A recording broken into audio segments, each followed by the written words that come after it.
And then Would there's that be some weird? things that are discretionary. So I just, Well, What? I'm ready. Yeah, Are are you you ready? ready? Are you ready, Yvonne? I am ready. Okay. Because I was thinking about that law. Recording in progress. Thank you. and contingency policy, those are discretionary, but you got some. Preston, it's after 7. I'm gonna go ahead and start. Okay. Cole was gonna gavel you out. Okay. Alright, it's 7:02, we're in the city council, Sheridan City Council chambers. Yvonne, can you call roll? I sure can. George. Here. Buckles. Present. McElroy. Here. Hebert. Here. Hodges. Here. Houston. Present. Flynn. Here. Alright, can everybody please stand for the pledge of allegiance?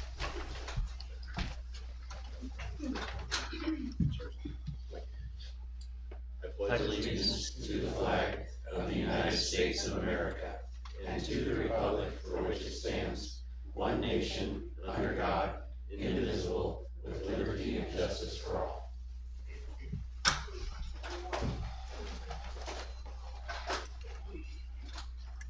Okay.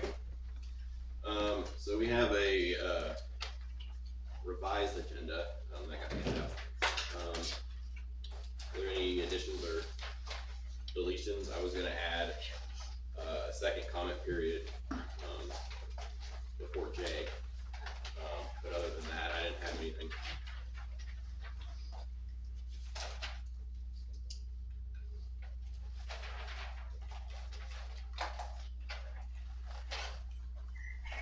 Yeah, Your Honor, I wanted to mention on the executive session tonight that, there is general rule of thumb to provide at least 24 hours notice when you can. We weren't afforded that luxury, so all the noticing for this executive session is lawful. We're meeting the letter of the law, and we're taking care of council business tonight. Okay, so there's nothing else, then we'll move on to public comment. Vaughn, do we have anything? We do not, sir. Alright, we'll move on into the consent agenda. We have meeting minutes and the voucher directory. Does anybody have any? Jim? Well, as far as the voucher directory is concerned, we spent a bunch of money, I can say that much. And I went through it all, I didn't find any real issues. I was gonna talk with Preston later this week about some minor issues that are more budget related than voucher related. However, one thing that I did find that is, to me, just so irritating, I can't tell you how much it bothers me. We spent a lot of money on shipping costs. I don't get it, and on one specific item from Ritz Safety on page, I can't see the page right here, page 53, and then moving on to page 54, we paid $22.76 for parts and $27.06 for shipping. I think this company is overcharging for the shipping. Based on what I was seeing in here, I believe they had just a standard cost for every item you purchase. That shipping thing goes on, even if they're all going in the same box. And I think that's wrong, and we should challenge that. That's all I got to say about it. Jim, let me just make sure I'm on the right page with you. We Sure. said, Page 53 of 152 of the packet. yeah, I got Towards it. the very bottom of the page, you'll see that eyewash bracket was $11.38 with a $13.53 shipping price. And then next page over, a eyewash bracket again, $11.38 and $13.53 shipping. And I just. Well, I'll let you know that, and get back to you. And, another follow-up, question was the breakdown of professional services. And so I'll get that to council. That was one of the requests that you had. Yes. As we tidy up, the proposed budget and turn into the approval, by the end of this week, we'll get that done. Yes, Jim, go ahead. I have one more thing that I think is really important. As everyone knows, I kind of track a lot of the spending. And what I had been doing is tracking the cost of the streetlights. And best I can tell, for the past 3 months, we have not paid any money to PGE for the streetlights. We've paid PGE for all our buildings. There is not a single item in here that says streetlights. Therefore, I wonder if we're gonna suddenly get a huge bill, or it's hidden somewhere, I don't know. I talked with Stacy about that last month. She thought perhaps it had been overlooked by one of the staff, but that she would be sure and get it in this month. Obviously, there's been a change there, so, but we haven't been paying for the streetlights, and I hate to see them turn them off, so. I wanna bring that up. okay, thank you. Are you done? I'm done. Alright, go ahead. Can I go backwards? You jumped in on the Sure. voucher, and I have a question about the May 5th council minutes. Yeah, what page? Page 2 of 3 on May 5th. I just wanted to ask you, Cal, when will we hear from the state about their allocation of funds? I don't know, I know they're done with legislative session sometime in June, I think it's early June, but, I'm not sure, I can ask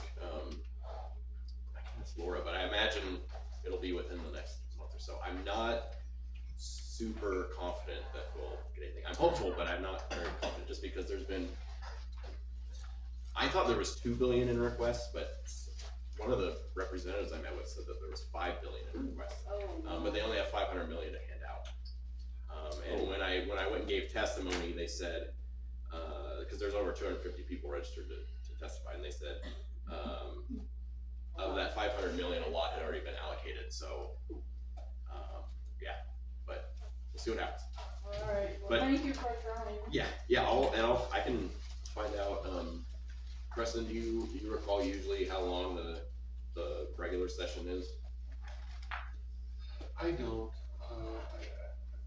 I know the short session is only 35 days, but I can't remember the long session. But I'm not sure what this thing was. sometime in It might June. not. It might not. June 29th. June 29th, thank you, Ken. Thank you. Thank you. So, if we don't, well, probably here before then, but, that's when the session will be done, so we should hear before. Okay. Uh, Good work. Thanks. Okay, any other questions about the minutes or vouchers? I make the,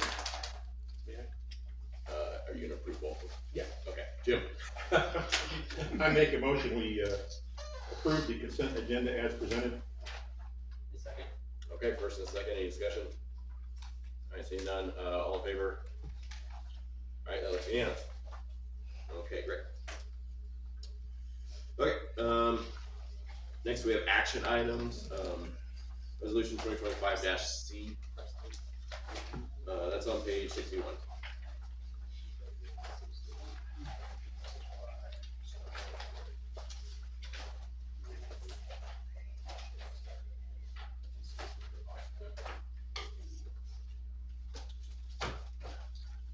Jim?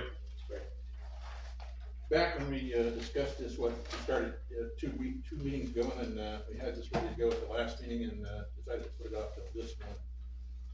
At that time, I mentioned that I strongly felt that we should define some streets where you just shouldn't be out playing basketball, mainly Main Street. Yeah, South Bridge Street and Sheridan Road, and there isn't any indication in here that there's anything to stop anyone from doing that, and I think it would be more than dangerous if anybody decided to do that. You might probably hesitate yourself, but you say, hey, well, it's legal, I guess I'm gonna do it. And I think it shouldn't be legal, it should be defined that these streets aren't something where we should have kids playing around out there with basketballs. I support portable basketball hoops, but I do not support everything. Tyler, is that kinda covered? 3A. Oh, 3A. Page, page 65 of the packet. It's limited to streets that are designated as local street. If that works that way, Great. I mean, it's not like super, you know, it doesn't say No, that on the street, but to me, that, if he says that covers the streets that I mentioned, I trust his legal opinion. well, I guess there's also 5 too, but I mean, we don't wanna encourage people to play basketball on Main, but, Liz, Would that be part of the permit process, Tyler, that we could have a map show what streets are unsafe and would not be permitted? To make it clear? That kind of map wouldn't, but a map showing the street classifications exists and is available. There we go. Okay. We aren't There's saying that any streets are safe or dangerous. but there's not a permit, There's no permit. okay? We're not going to have, I thought we talked about having a permit. I didn't wanna do a permit, but that was just me, I felt that'd be, too much. Danny, So I think 18B will take care of itself, that's the state highway, and I think they would have jurisdiction over what could be going on there. Yeah, they probably already do, and we don't even know it. They probably. okay, Ian, It's not ideally what I would like to see personally, but I think this is what the people of Sheridan are kind of wanting. This seems to be what they want. And so I think this is, as it is, right, as I've read it, it seems to be reasonable and fair. Okay. It's not cumbersome or oppressive in any way, really. So. Lucy, I thought that we were going to devote a work session to kind of mull this out. I thought that's what you were suggesting also, Preston, that at a work session, not a regular council meeting. So I didn't really even pay too much attention, because I thought, you thought that might be the best place to throw everything out on the table and chew lunch and keep the best. So was I maybe misinterpreting it wrongly? I think maybe, Lucy, I wasn't thinking about a work session on this in particular or code enforcement in general. Certainly could, but I wasn't thinking in those terms. I know this deals with a particular niche with basketball hoops. But you know, I've heard a couple of concerns about safety. And safety supersedes all of this. If somebody has a activity in the right of way that's not safe, we'll deal with that regardless of what this says, no matter where it is. So that's gonna be a chief concern, always. You still have to be responsible, you still have to take it down, you know, when you're done, but safety's always gonna be there, and we don't need to legislate that. okay, Lucy, So don't go, another question is, so my comment in this, because I didn't read that thoroughly, sorry, is that we were talking the last time, and I know a lot of people who have portable basketball hoops, and they fold them up and they put them in their driveways at night, so is that in here? Or is it just meant to be leave wherever they've got it and just leave them there all the time? Because I think they should be, they're portable for a reason. You can collapse them and you can push them into your driveway at the end of the day, or past the curb or whatever. And I don't know if that's covered, because I didn't really read it, because I thought we were gonna use it for a workshop, sorry. I think it's encouraged. Encouraged means it won't be implemented if somebody goes down there. That's what that means, and I don't wanna be iffy, we've been being a little bit iffy about stuff. I think we need to say things and define them. And then there's recourse over that versus, implied. Okay, Jim? Going with what Lucy said, I think an easy fix would be, an added H under, paragraph 3G, saying portable basketball hoops will be taken down when not in use. Simple sentence, solves that question. Will be relocated to private property. That works? Yeah, Good legal words, that's good. we could do that. Add that H to it. That's what I would recommend, sorry. So if it's already on your private property, then I guess you don't have to worry about it. Right. Okay, Ian, We're gonna get into ambiguous territory here, because then you're gonna start, then we could say, well, if they're having a barbecue and they go in the backyard,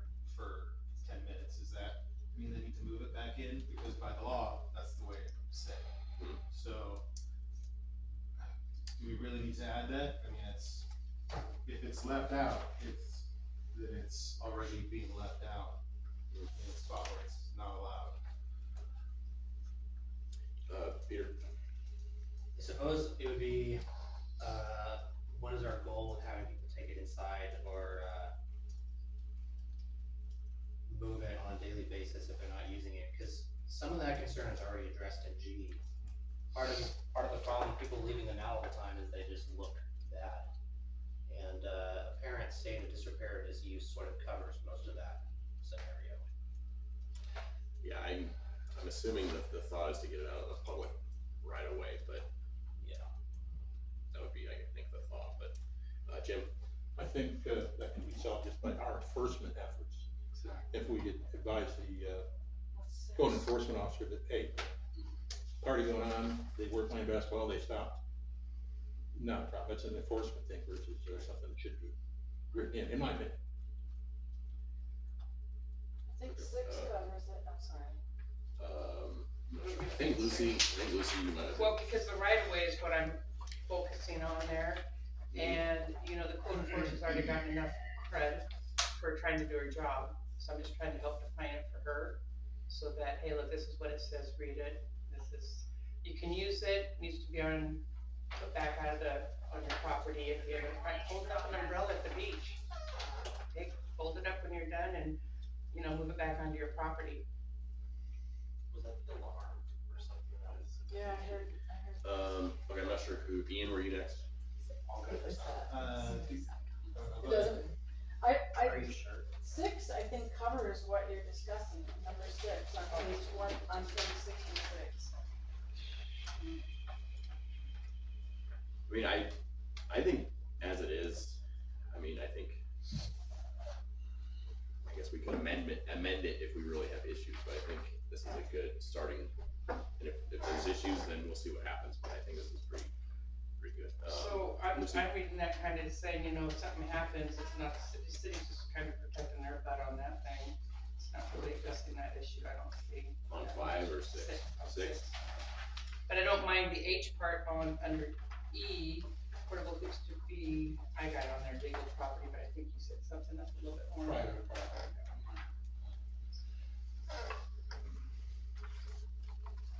That way the code enforcer wouldn't have, you know, that's pretty easy to spell out for the code enforcer, somebody kind of pushed her up against the wall. You know, it needs to be on your private property at that time. Well, that would be the city manager, I believe. I know in the past, it's because Preston isn't code enforcement gonna be kind of a little, different, so it'll be more city manager involvement. Correct, yeah, and Angela will be a direct report to me. Any tickets or warnings that get issued are my decision. Angela is, advising and implementing, but she's not writing tickets. We'll have the, law enforcement write whatever tickets we need, it's not gonna be many. They might be writing more warnings. Very effective in gaining compliance. And what you did to, you know, what you're considering tonight is to kind of say that we're allowing this. You know, people need to be reasonable, they need to take it in, you know. There's all the tools that we need to enforce unreasonableness is in the code. And there's discretion involved. The more you ratchet it down, the less discretion you have. So I think what you have is fine. We add something in, I forget who suggested it, but an H that talks about relocating to private property when not in use. We don't need to define that. I think that's gonna be obvious based on the circumstances, you know, whether it's abandoned out there or not. I think this is good. It allows people to do it. But they still have to be safe and reasonable. Okay, Ian? The fact that this law is going to potentially exist is self-evident that you would not be able to leave your basketball hoop in the right of way with permanently. It's, adding that would be very redundant. So I don't understand why we're even talking about that part, but the thing that I think is, I mean, what this allows is for code enforcement to address complaints. So if it's a complaint, then that's fine. I have a neighbor that's close to me that has a basketball hoop that's been out for the last 6 years, and I think it's great. I have no issues with it, it's fine, it's clean, it's there, it's never moved. Everybody on our block thinks it's great, the kids play with it, we think it's great. I don't see any reason for us to say, hey, you've gotta move that in at the end of every day. I mean, we don't go to the beach, when you go to the beach to pick up your chair, there's not a sign that says, hey, pick up your chair. Like, it's just self-evident that you can pick up your chair, right? Says no littering.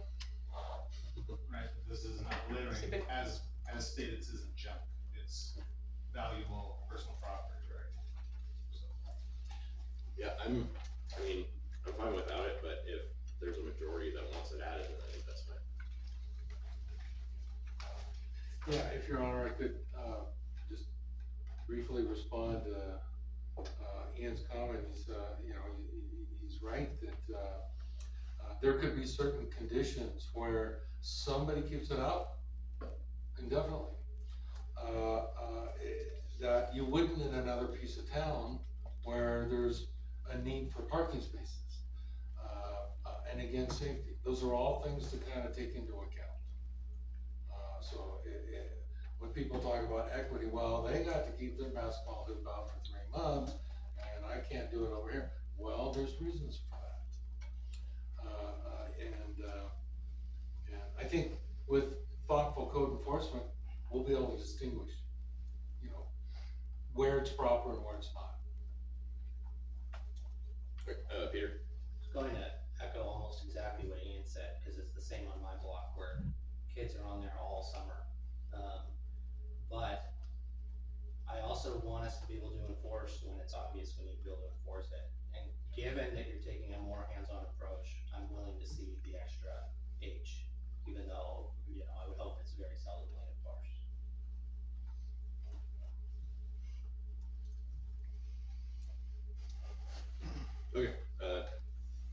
Okay, Ian? I'm gonna make a motion that we adopt resolution 2025C as written. Second. Okay, first and a second, any discussion?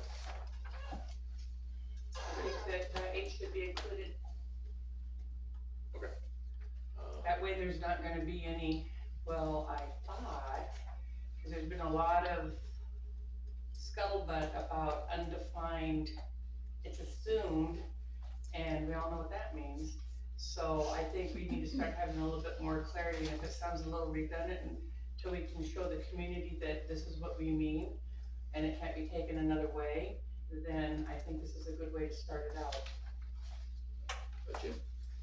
Since, there's been a motion and a second, your only recourse at this point is to, either asking it to amend his motion or just vote no and, wait for a chance to, again, make a motion to include paragraph H, if I got that right, Patrick. Well, I think technically she could make a motion to propose amended language for consideration under Ian's motion, but we're not gonna get that technical, I hope. It's Monday night. Yeah, okay, Peter? I'll vote no if it's as is, only because I think adding it helps make it a little more durable, even, long after we're all out of council, in the long term. I think if it's a issue, us or whoever comes after us will notice and fix it, if that's the case. I don't think it's super consequential. We think that, but there's a lot of code that. Yeah. Ian? I think that your point is actually exactly kind of leans towards mine, which is that I think that as it is, code enforcement can enforce it. In fact, we take away the opportunity for the city manager to have discretion by limiting it further. So if we were to want our city manager to have more discretion over this, then we should approve it as is. And so I guess that's the way I'm looking at it. And then I think if we like to further restrict it in the future, that's something that we could easily do. Quite easily, just as we're doing now. That's my argument. We have clarity on whether that's the case or not? I mean, is adding, more restrictive to code enforcement than not? Yes, Yes.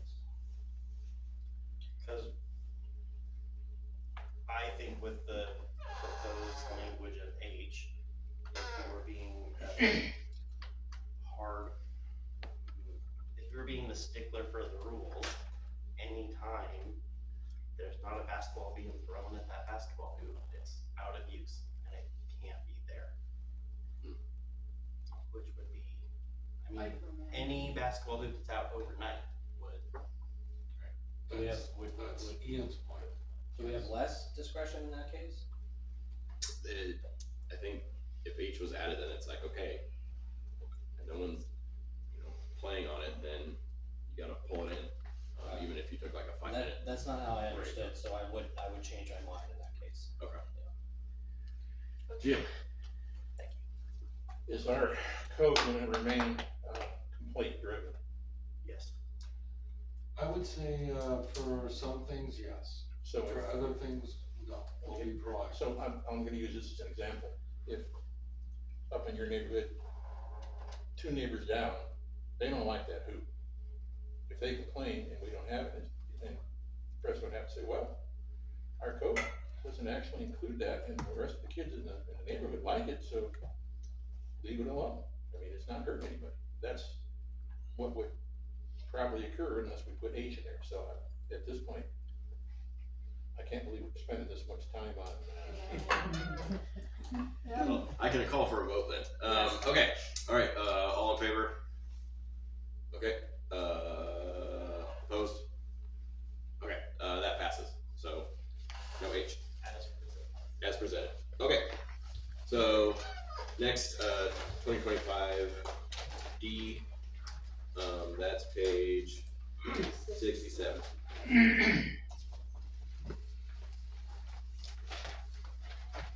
List. I motion to designate, President Jim Buckler as an authorized check signer and to approve resolution 2025-D, a resolution listing the authorized signers for the depository services with U.S. Bank National Association, and authorizing the city manager to certify the names and signatures to the bank. Can I Yes. jump in before you? Actually, I just want to say one thing. It's Buckles. What did I say, Buckler? Buckler. I'm sorry. I wrote it down. Do we technically have to have a second first? Before we can? If nobody seconds it, it dies. Okay, Oh, yeah, hold on. Yeah, we have, Hold on, do we have a second? I second it. You do, okay. Okay, Sorry. now Preston, you can, share. well, yeah, I, usually give a very brief staff report, before motions fly out. That's okay, that's okay. So we wanted to, and that was a fine motion, Liz, but we wanna add not only another counselor, but we also wanna add one more staff person to that list. It gives us more flexibility, really, and if we're changing a couple things here. We're trying to come up with a policy where we would strive to have one staff and one counselor on all checks. Now the bank doesn't matter as long as they're on the list, but we would try to have one of each. And we wanted to add as another person there, Elisa, our HR assistant, as another staff person, because she has a role in finance, she's here in town, and if we ever need another person to go to, we could. So I was hoping, you add the counselor, and then we'd also request that you add Elisa, and her last name is Arnett, Elisa Arnett. Yes, our HR assistant, we would add that as another person. Yeah, I'll just say it's really helpful to have people in town, because sometimes there's a check that needs to be signed and it's 6 or, 7, after working hours, and, maybe some people are out of town and you need it signed. It's nice to have people in town that can sign a check. It's a rare moment, but it does happen, yes. Should I amend the motion? I believe you can. Okay, I'd like to amend the motion to say I motion to designate Elisa Arnett and Jim Buckles as an authorized check signer and to approve resolution 2025-D, a resolution listing the authorized signers for the depository services with U.S. Bank National Association, authorizing the city manager to certify the names and signatures to the bank. Before that is seconded, I would request that you amend your motion, or restate your motion to approve all of the signatories on the list. Oh, So Because we, the way wow. that you just made that motion, we would have exactly 2 signers. Okay, I thought they were already signers. That was my You made a motion to understanding. designate 2 named people as the signers. Okay. The I bank- will the bank- amend my motion the to. bank is very particular, sorry. Okay, I motion to designate Cale, George, Yvonne Hamilton, Preston, Polasek, Like Ppolasek with a P. Gwen Gorham, Elisa Arnett, and Jim Buckles as an authorized check signer and to approve resolution 2025-D, a resolution listing the authorized signers for the depository services with U.S. Bank National Association and authorizing the city manager to certify the names and signatures to the bank. Well done.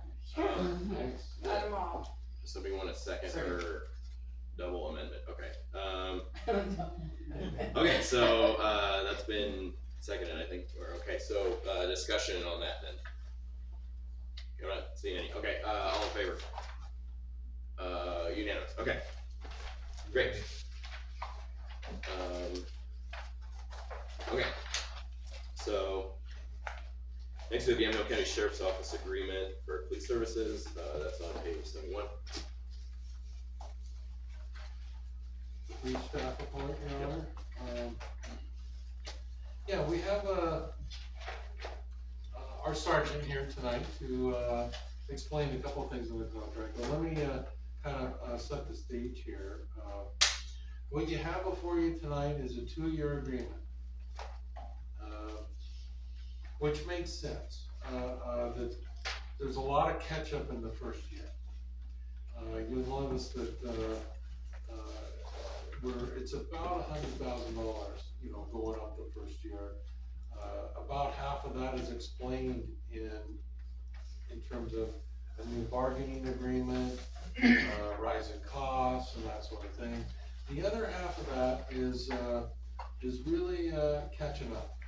And my involvement is with the Yamhill Sheriff's Office for contract services. Runs real deep, real long, many years.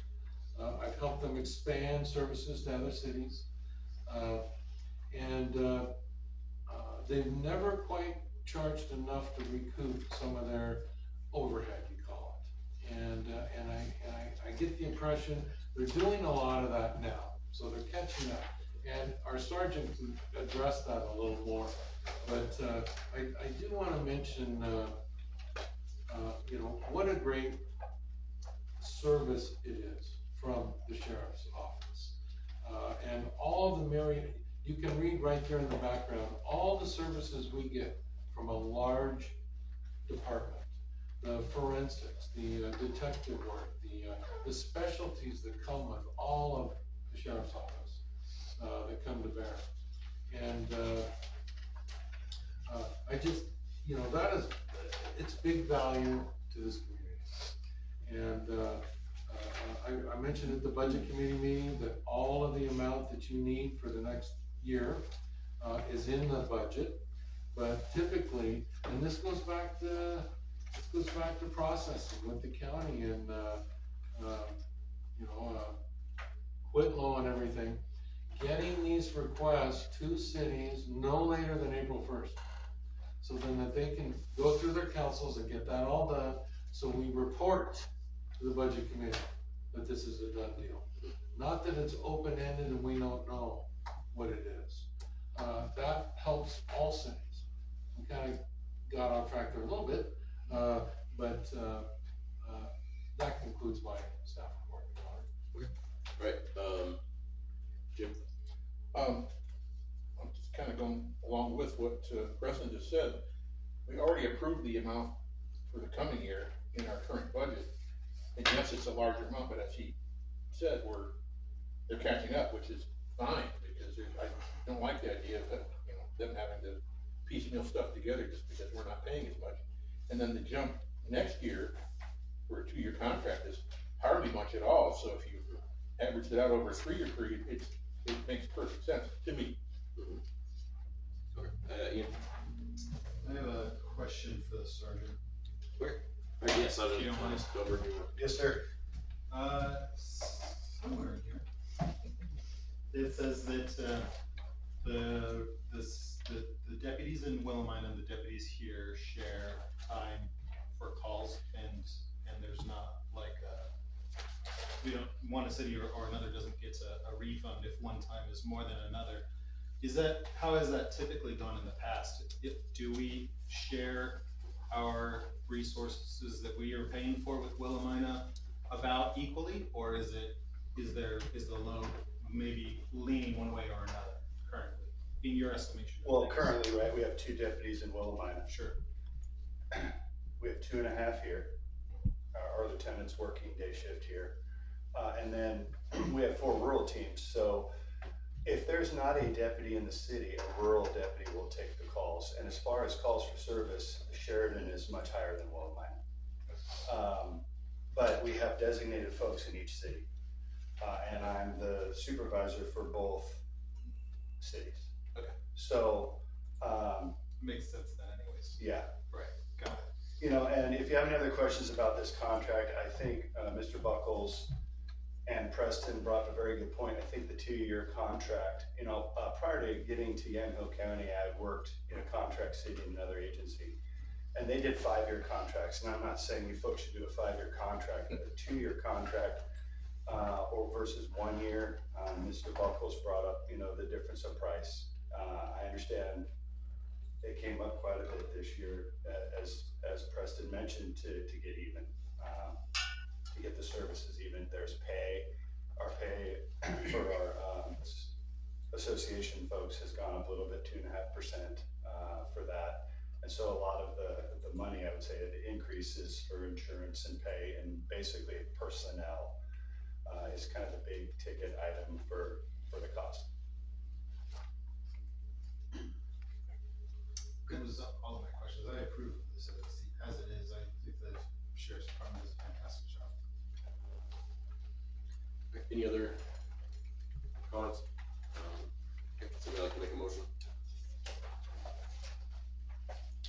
Yep. I make a motion that, the paperwork here, that we accept the contract as presented. Second.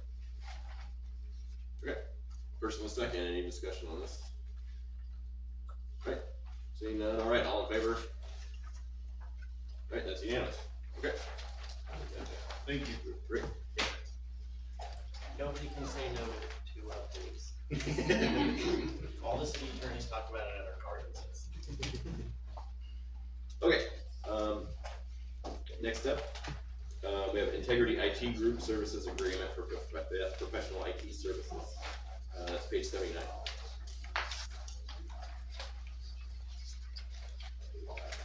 Well, and I would just handle this one. Okay.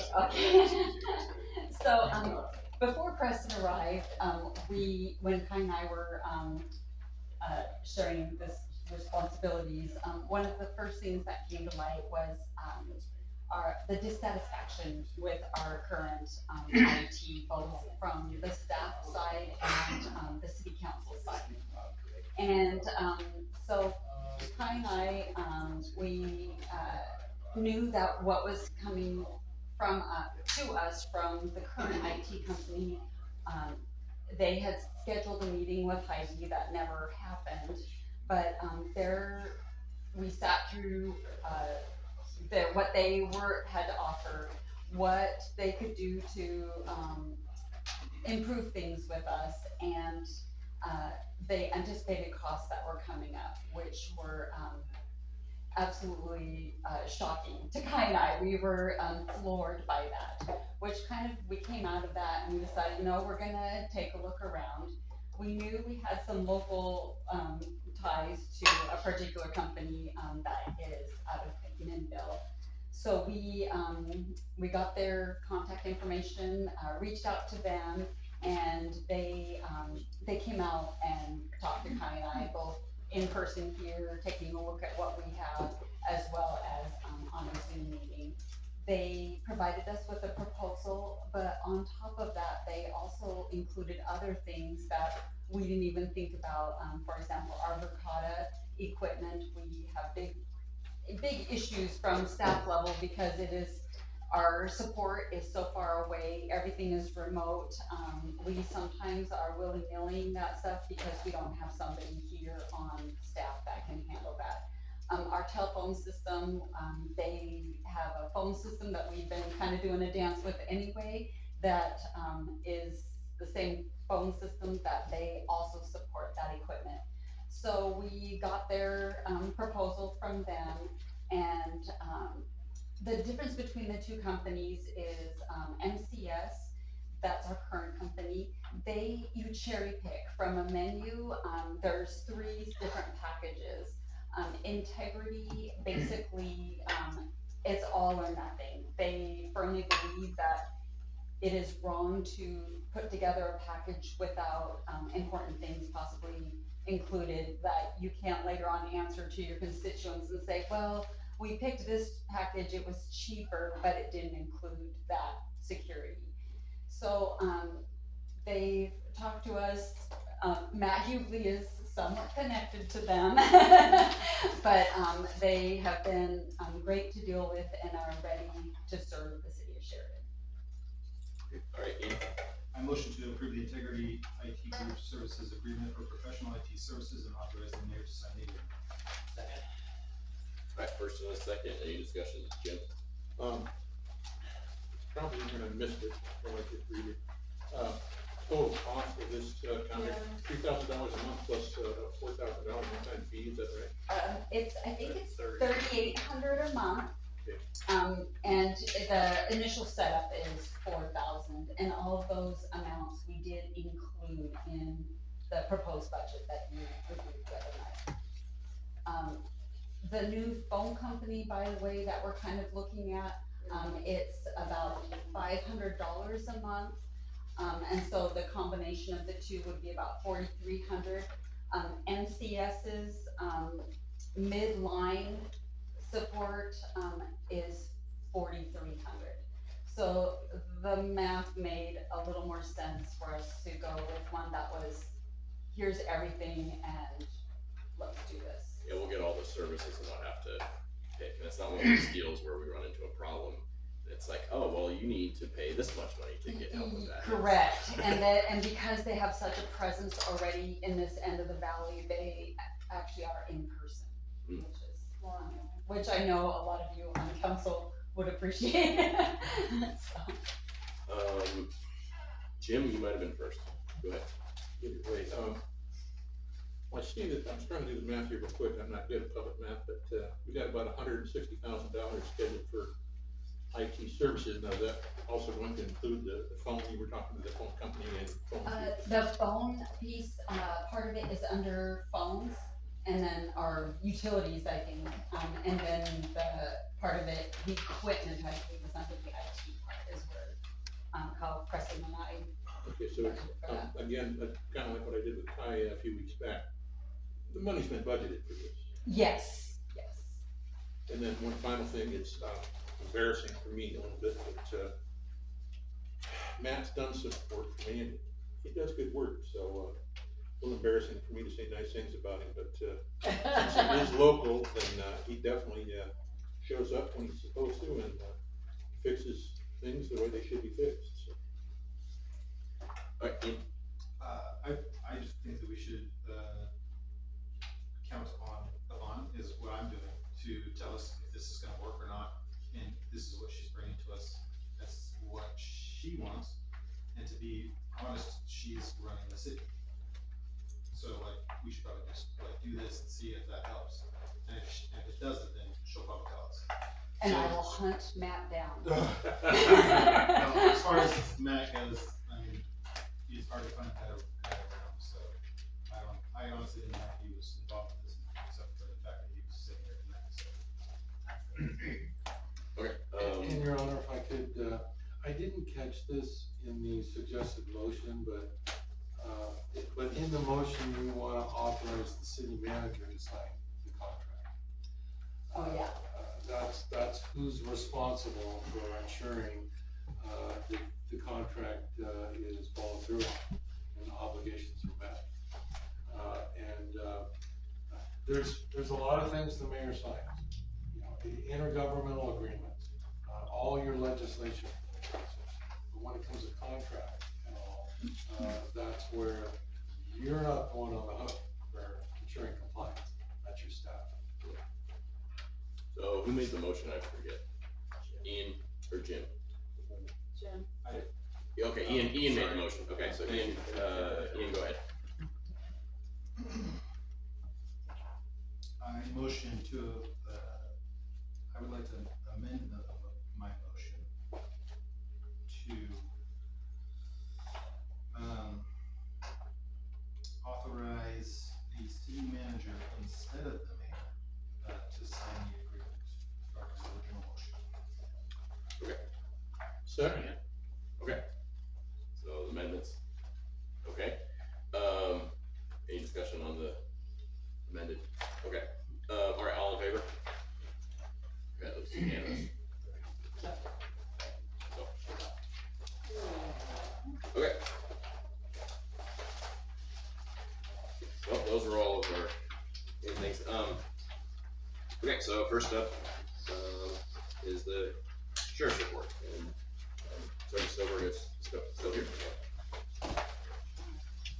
Anybody have any questions on those, documents? I'll give you a second to look at them, but I just want you all to know that, maybe 2 weeks ago, so usually you have your April one in there, but 2 weeks ago, we had an overdose under the bridge, right over here. And, that person was transported, thankfully. It was probably a narcotic overdose based on what, the signs I saw. And then there were some folks that we spoke with about moving from the bridge. And then we did some follow-up on that, folks, just to let you know, and issued some citations the next day. What was kind of interesting is every person under there had a family member in this city or Willamina where they could have been. that's, So just to let you know, we will enforce that. I mean, there's signage there, no trespassing, and we'll enforce it. And that's even coming up from higher than my rank. But I just want you to know that we visit the bridge often and make sure that people are not trespassing under there. The stats and numbers you see, in April, we stopped 70 cars, so we're present. And, you know, so some days we don't stop a car, but 70 is quite a few.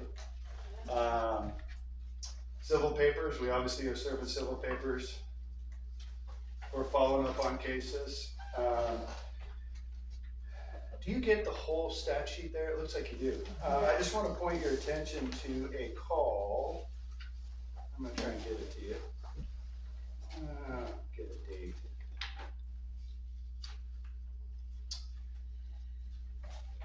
For April 10th, kind of interesting. I just like to share when we pursue people. It's kind of a hot button topic in the state of Oregon is police pursuits. This gentleman decided he was going to stop for one of our deputies who was performing a traffic stop. And, you know, it was a very short pursuit. It was about 2 minutes. We have to do risk versus reward. I was working this night, and in that 2 minutes, the person eluded the deputy, got to an address, and then barricaded himself inside. So I share some of these things with you just to let you know that the city's busy. We do our best to keep everybody safe. We have risk versus reward when people are in buildings. We don't want to be hurt, and obviously we don't want to hurt others unless things rise to the level where, you know, we have to take action. Overall, as I think I mentioned last time or even 2 months ago, things are good. We've got people down here all the time. I'm down here now, I'm on day shift, so I'm cruising through the city quite often on my days. And personnel, just to let you know, we have Deputy Flores just hit the road, so she's out on the road. We have a lateral down from Washington County who is on the road. We have another lateral from Polk County who's on the road. We have 2 or 3 other people in backgrounds, so we are getting our staffing appropriate. And the sheriff's excited. He has mentioned that at the last swearing in, we're almost full staff for patrol, so that's a very good thing.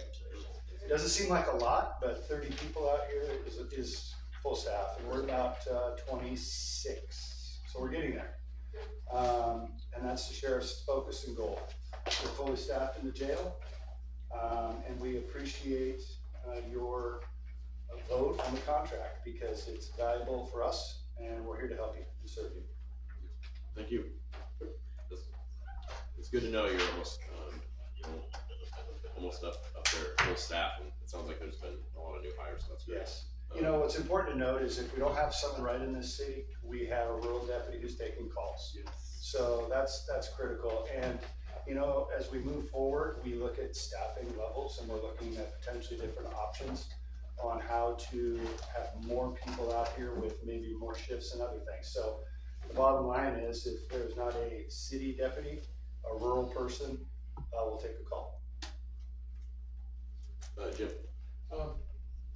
Ever since we started, we didn't used to have the rest of the call. We got this little sheet, which we said, well, that's not sufficient. You got anything else? And that's where you got the call sheets that we're getting now. Yep. This time in the past month, I just looked up, this is, March. We had a final page that really broke it down for us, and it's kind of doing you a little disservice by not having it in this package. It has alarm, audible alarm, animal, area check, blah, blah, blah. So it breaks it all down, we can see it real easy.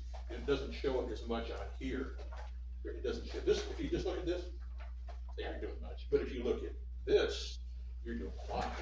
The big list. Yeah. Yeah. But to have that summary pop up. So just to let you know, in April, we had 414 calls for service and 57 cases.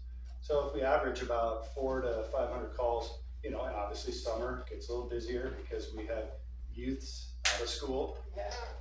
They're not, you know, it adds some calls for service. So we're, you know, at about 500 calls for service, we're about 6,000 calls for service a year here.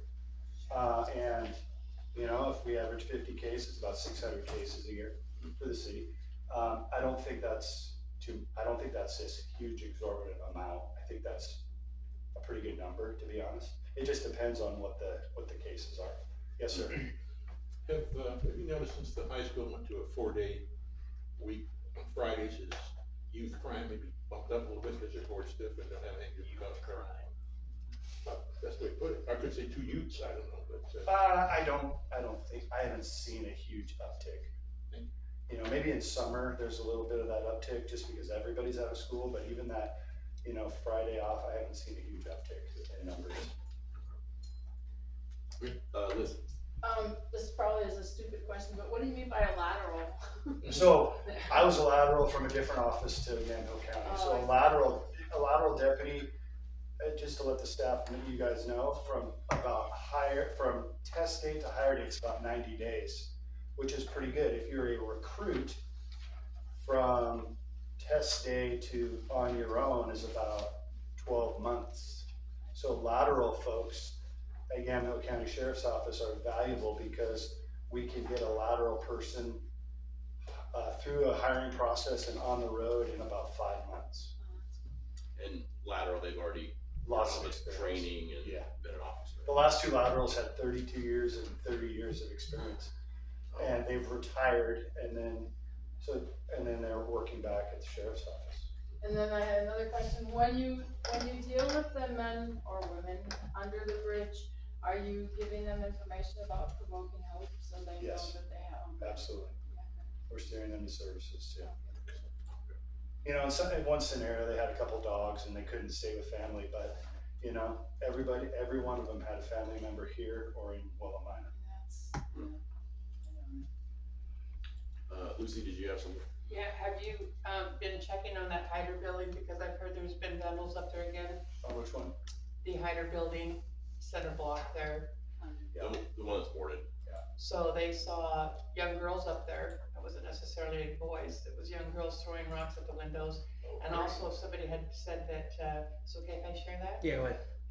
That Joe had seen somebody, was it spray painting? Yeah, black spray paint, but it was after, I didn't see the person there, but I saw No, but, and it's from inside, you can see the paint from inside. but I think they said about a week or two ago, they just talked to me today and said that, they were young girls. He goes, you know, it's not just the boys, it's the young girls up there. You know, it's a very interesting you say that. When I was in college, I did a thesis paper on do extracurricular activities reduce juvenile delinquency? It does in boys, but this is a while back now. It does in boys, but in girls it didn't. not surprised. Well, what they did was they vandalized my roof, so I can't get up there, but I'm having a contractor come in tomorrow. And if it looks like it's been again, I'll be calling again, Please do. because it's about the only way I can get everything taken care of up there. And you can see from the top of my roof, but they put a hole in it, about last year sometime, trying to break into my building. So when somebody tells me that, of course, I get a little bit, you know, apprehensive. But Please call with anything you have. yeah, I didn't hear it it's been 2 weeks ago. Understood. And I keep asking them, you know, and some people will tell somebody, but they just, for some reason, they won't come here at City Hall and voice their opinion, or they won't call the police, maybe they're afraid you're gonna get them for something else, and, you know, that, you know, it's just, I say, no, that's not the way it works, but. You know, while we're talking, there's an elevated scam going around, right? Share with all your friends that the sheriff's office will never call and have you go get a green dot card from Walmart, or go and put, you know, $1,500 in a Bitcoin machine at the Plaid Pantry because you have a warrant for your arrest because you missed federal jury duty. And I just took a case on this, folks, where, you know, someone gave a $2,500 of their hard-earned money on a scam. And so we will, you know, we put that on our social media a lot to let people know we don't do that. Just share that with your friends and family and pass the word. Oh, I just had somebody call me that my home was gonna be foreclosed on, so if I would call them and then blah, blah, blah, and I'm thinking, you idiot, that house is paid off, but I didn't say anything, I just hung up, you know what I mean? It happens. I can't believe people listen to that and would believe it. The worst case I've ever had was about 42,000. Oh my goodness. So, you know, Senior- the scam's going around, and just be, you know, just be aware. That's my advice to everybody. Thank you. Preston, did you have something? Well, I just wanted to mention, unless council felt otherwise, didn't have a lot of chance to really change the agenda. We just went with it. We didn't have time. But in the future, what I like to do is include the sheriff's office report under presentations. It's almost at the top of the meeting. The report goes right there. That way you can talk about it, address concerns, and you're back on the road. So either way, it doesn't matter to me. Okay. It's completely I don't have a problem with where it's at, sir, but some days I'm working and some days I'm off. But I'll be here. Thank you. Thank you. All right, thank you, Thank you folks. very much. All righty. Okay, so, 152. um, Oh wait, sorry about that. 109. yeah, looks like there's not a finance director report, so next was, public works director report, 109. Jim? I was talking with Yvonne before the meeting, and the finance director budget reports are missing, but she said Preston was working on that, is that correct? For the big year-end final numbers, we talked about that before the meeting. Right, we won't have year-end final numbers. This is just a monthly report that we normally receive. And it, you know, it's not here, which is understandable, things have gone on. We're gonna meet this week, and let's talk about that. Okay. Yeah, okay. Okay, so we've got, oh, sorry, Danny. I was curious where we're at. This is public works we're talking now,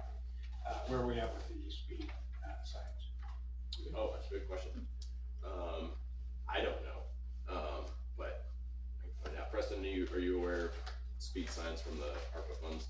I know they've been they are here, yeah, last I heard they've been purchased. Yeah, they're paid for sure. You're talking about two of them? Or Three. three. Well, there's three, Oh, but, there's three. yeah, and there was like the solar. Solar. Ian, do you know? We directed him to implement them at 3 locations, ultimately, and then we would choose alternate locations in the future. And so he's probably still in that process of Preston, so I don't know where he's at, but that was the last thing that happened. So these would be mobile.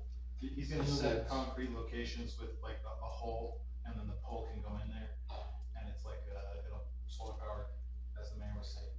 Gotcha. It sounds like, yeah, the pole stays, but they can be unmounted from the pole, Okay. I think. Yeah, I think that's what we discussed, yes. But yeah, that's a good question, yeah, I'd like to know what's going on. I can follow up with council on that. Okay. Liz? So Kai isn't online for me to ask him a question. He's on vacation. Oh, okay, well, I was wondering when the Southside Park restrooms open, cause I had a couple of residents ask me why they were not open, and this says they're open. Yeah. So- When did they, I guess it depends on when they went. So are they, cause I know in his report it says they're open, but. Weekdays, I think it's 8 to 4. Yep. Yeah, it says that, and then it says that, he has to, till we can fit the auto locks into the budget, we will need to keep the porta pots there for a weekend. Why don't we pay for the locks and get rid of the porta potties? I mean, doesn't that make sense? It just depends on how much the auto locks are, yeah, How much are they? that's a good question. They're very expensive. Yeah. That's my Because- experience. But the porta potties are too, so if we had the, I mean, If I it don't was under- cheaper to just do the auto locks, I'm sure that we would have done the auto locks. There's Well- some reason why Kai made that decision. I guess we can always, since it's budget season, see how much they are and see if, I mean, cause I yeah, think bathrooms in that park, I think are yeah, really necessary, so. I I've don't know had if people that's, ask me about them several times. if that's something we can find out how much the auto locks are. Okay, Yeah, I can follow up on that. okay, alright, And listen, doesn't it kinda reminds me of the library when they were closed on the weekend, that's when everybody takes the kids out fishing is on the weekend. Right. And now you gotta use a stinky porta potty, and I know my daughter's got a 2-year-old and a 5-year-old, and if they're not looking inside the toilet, then you gotta figure out how to set them on the seat without touching anything, and it's pretty nasty if you got a family, not just goes out there on weekends. And It'd be be nice careful if we could kinda get some. don't drop your phone in there. Don't put it in your back pocket, no. But, I mean, it'd be nice to know kind of what that is. Mhm. What the holdup is there. yeah, we can find out how much they are and then maybe, see if we can somehow work. And we'd save money as well on the porta potty. Okay, any other comments on the public works report? Look like they're already using the grader. Cool. Did they grade the road to Southside Park? I haven't been Yeah, out it just there. says that, Dave's been using it. Yeah. Not sure what he did, but he's been using it, so that's good. Okay, alright, well, we can move on then to the library report. Jim, I know Gwen's not here, but, she does outstanding work. I'm comparing the numbers she has this month to the numbers back in, March. I think. March or, oh, yeah, Yeah, March, yeah. Numbers have done nothing but go up as far as the people that are making use of the library, especially on their, program participation, it's bumped up a lot more. So, I think, once again, the library is showing what a valuable part of the, community it is. I just keep emphasizing that because, some people out there just don't like the library, like, well, we could do without that. I think the public knows it's there and uses it a lot. well, reading this, which I don't think they've done before, they went to Kinder Roundup, which I'm not sure if they've done in the past, and then they went and visited a classroom Yeah, too. Which that's a great idea, cause I've always thought that some of our kids in school, they might not even know there's a library here in town, so that's great. Jim, do you have something else? But yeah, what are the take-home bags? Obviously, it's a good thing, or she would be bragging about it. Oh, they're bags that they take. Yeah, so it's like from what I understand, and I might be wrong, it's like a take-home activity. I just remember Brooke talking about them from last year, but, it sounds like all of the libraries in the group like make a whole bunch and then they share with each library. So like, we get so many of like 7 other libraries. And So so, we have a variety. with that. yeah, so then we have, for like, I think it's 7 or 8 weeks, then the library hands out an activity, I believe. And that's part of the summer thing, summer program. Although I will say, I know the last 2 years I said, that, it's great to have a summer program with the library because the school district weren't having them. But the school district did qualify for a summer, program, this year, so, but we'll just have more stuff for kids to do. So, Good. okay, any other comments on the library report? Okay, all right, we'll move on then, code enforcement. Ian? There's no longer addresses attached to these. It seems. Yeah, there are. Where? What's on page? Oh. Depends on where you're looking, probably, which. 150. Oh, okay. 150? These two. Oh, I see what you're I saying. see. Yeah, the report on page 115 is right away, Oh, basically, vehicles. sorry, I'm looking at the wrong. So we're just identifying the street, Right, basically. okay.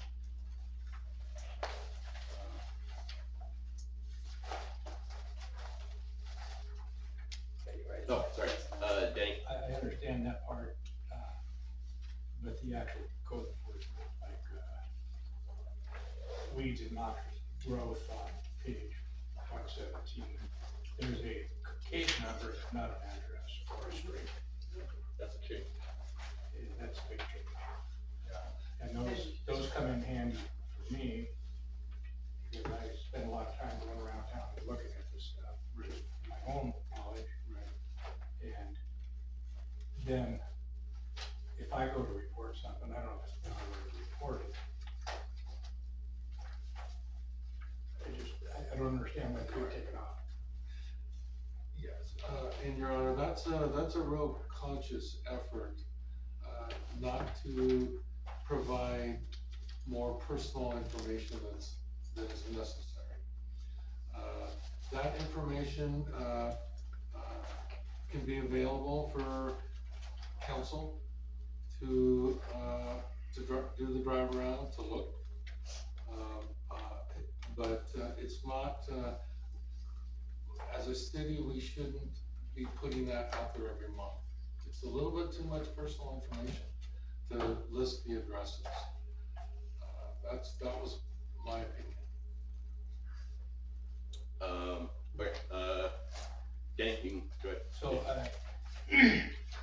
I guess, I see your point, but, people that do wanna report still don't know if they didn't get reported. I know you should put your name on your report, so the city will get back to you. But, anyway, and that's fine, I would like to have it myself, so I can check it out too. And that can be made available. But, when the intake comes in, we'll know exactly if this is a duplicate or not, by the case number. You will, but I won't. Right. As the reporter, you mean, right, Danny? Yeah. Yes. Okay, all right, Ian? I think that we should be listing them as they were, and in fact, I requested, and some of us agreed at the time, that we should actually have more information on the report, including the nature of the contact and how it was made. I believe I gave a copy of the city of Willamina's code enforcement report, and as an example, to someone at the time, I can't remember who has it, but I'm sure we could get it again. I do think it's important, especially for transparency, which is incredibly important for us to have addresses listed so that there's not folks who are getting cited potentially without the public knowing. So I think the public should know what's happening, especially if folks are getting cited for something that they maybe don't think they should be getting cited for. I think they should have that, they should be publicly available for folks to see what's going on and where in the city. It's transparency, it's important. There's no reason to hide it. Jim? Could we maybe split the difference and, post the street but not the house number? That would eliminate the, personal information being sent out. But it'd allow, people like Denny to go, hey, I'm on Northwest Viola, and, oh, there's already a thing open for the exact thing I just saw. It's probably, what they're talking about. That's my suggestion. My only concern is if the report can be generated that way, it would be an awful lot of work for a code enforcement officer to have to go through and remove the house number. If it's all in one, Database. yeah, but like one, it's all connected, you know? Liz? So my question is, as a council, we're used to seeing the house numbers and the street numbers, and shouldn't that be our decision? That, I mean, if we are comfortable with the reports in that manner, why it wasn't changed? I mean, I understand to respect privacy, I get that, absolutely. But at the same time, you know, sometimes public shaming is a good thing. In this situation, it is, and I'm sorry if I've offended someone by saying that, but it's true, and especially here. So I would prefer to have the street address and the house number. Ian was first. Go ahead, Ian. I would agree with Liz. I don't know if, I don't agree with public shaming portion of it, that could be your part, but I do think that this is important, that we're transparent, that we allow the public to see what's happening, and that everybody sees what's happening everywhere. There's no reason to hide it, and it's not necessarily a shameful thing. I've been reported almost 10 times, and I'd be happy to talk about any of them publicly. Very happy, actually. So, I don't think there's anything necessarily wrong with showing up on the report. I mean, what's the issue here? I mean, we're not shaming folks, we're just saying this is what's going on in the city, these are code enforcement violations that are happening. There's no need to involve emotions here. Okay, Jim? Two things now, from what I just heard, if the council wants, we can have access to these case numbers, is that correct? Correct.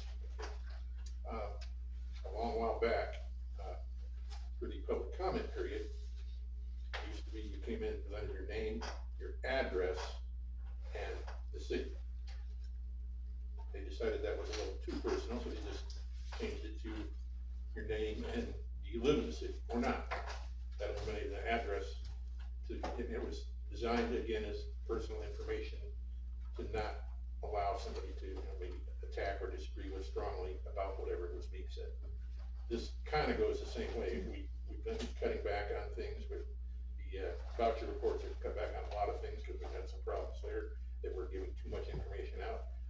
I'm impartial as far as whether it's a case number or an address, but since the council does have access to the case numbers, I wouldn't see that as being a real problem.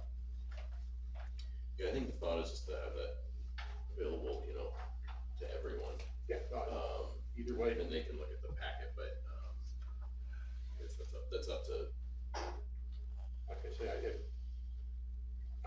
me personally, I'm satisfied just seeing what it is. I go through, and especially what I look for is abandoned vehicles and lawns. That is so trashy, I can't believe anybody would still do that, but it's, but I don't go around looking for the address. I just see that it's been reported that she's on it, we're taking care of it. That's good enough for me. Ian, go ahead. I think the important thing to me here is not micromanaging, it's not anything like that. What's important to me is that I think that the public has access to this information. I actually think that the reports, that I'm sure I would be upset to know if there was not reports being violated about the contacts that are being made with code enforcement and public. I'm sure there are some being made, and there's no reason that those shouldn't be shared publicly also. I mean, this is all already publicly available information that could be requested. So there's no reason for us to not share it anyway. Not only that, eventually these notices will show up in the court, which is in the public anyway. So I feel like that we're a government entity, and we're essentially asserting our authority over the public here.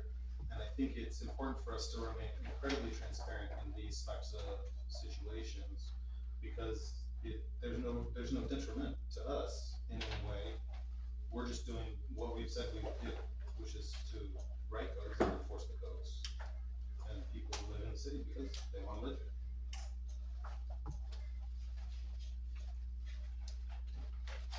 Yeah, I think I'm like Jim. I think either way, I understand what Ian's saying. I think there's some things though. I mean, we don't. If somebody's water's getting shut off, we don't really advertise that. It's a different scenario. Although they are buying water from us, but we're not advertising that this address has their water shut off. It's a little different scenario, but just there's some things we share publicly, and then there's some that's not. But if this is something the council wants, then if that's the case, then Liz. I have a neighbor that last summer, their grass was so tall, and it was August, and it was dry, and it was a fire hazard. So I looked at their address, and I looked in the report to see if it had been reported, because it was dangerous. It was a danger for our neighborhood. So from that standpoint, I'd like to know the address. I'd like to know if Angela's already on it.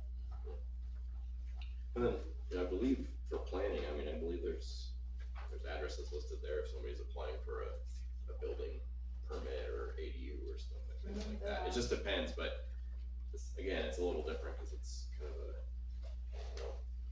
listed public shaming type of a thing. But Peter? I'm definitely leaning in the direction that addresses being public is more of a net good than negative.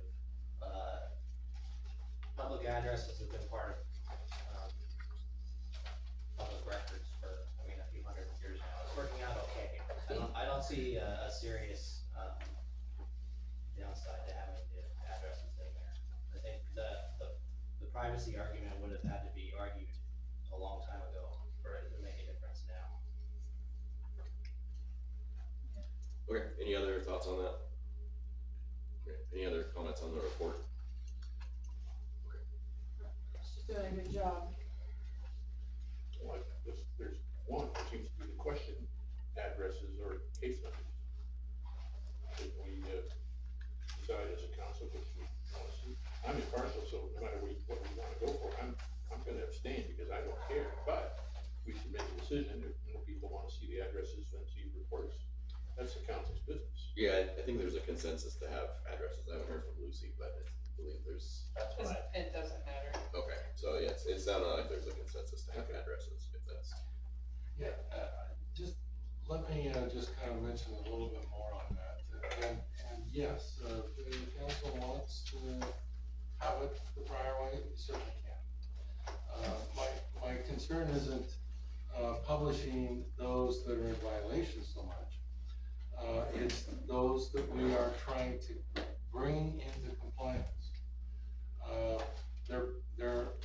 It's something that we're working on, because there's obviously concern, but what we're trying to do is achieve compliance. We're not trying to issue everybody a ticket just because we can. We want to achieve compliance. There's ways to achieve that, to work with people, and a lot of this, aren't violations we're writing a ticket, we're working on.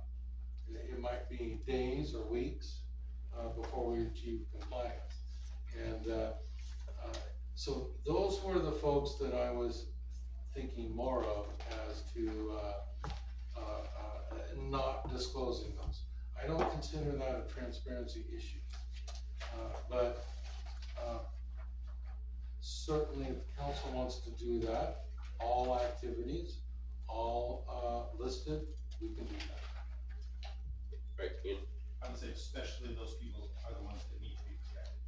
The people who are first coming up on some sort of charge, they are the ones who are going to want to be protected by this, because now they're not going to necessarily have to go and request that information. I've had to pay almost $200 personally to get information that should have been publicly should have been free. And so I don't want that to happen to anyone else, especially if someone who's getting a call made on them that is not a violation. And it's up to us to make sure that, one, this person is not getting cited, and two, that that person is getting their day in court, so to speak, with the public. And, you know, if it comes to second or third violation, then they're gonna get their actual day in court. So I don't see any issue here. I think we should just direct the manager to do this and move on. Okay, Peter? You know, my argument in favor of, having all such things recorded doesn't apply at all to the current city government whatsoever. But in the future, it's a protection against harassment. Essentially the city government and code harassing a specific individual. That hasn't, I don't think that's happened in recent history, and it probably won't, but that's what I would imagine that's definitely there. Like you see the same person all the time, Right. yeah, okay, alright, Liz? And, you know, from talking to Angela, she's very good about bringing people into compliance, whether their address is there or not, because she works with them and she gives them extensions and she does a lot of really nice things to help people out. And, I know she even asked if I had a lawnmower to help my neighbor, and I said, sure, you know, I've got a weed whacker too, but of course they finally got it together, but, she works and, you know, to get people into compliance and not in a punitive way. So I don't think the address thing is punitive. I think it's just, I don't know. I just like knowing, you know. Yeah, I think there's a consensus there. Okay. Alright. Well then, I will move on then to, city reporter, grant tracking report. There are no changes this month. We didn't have any activity in any of our grant files, but I think it's 'tis the season for budget. I know in the water looping and boring one, the first one on page 147, you will soon see that $400,000 transferred to the sewer fund, but that'll come right after the first of the year, so it's coming, but not on this report. Jim, go ahead. On page,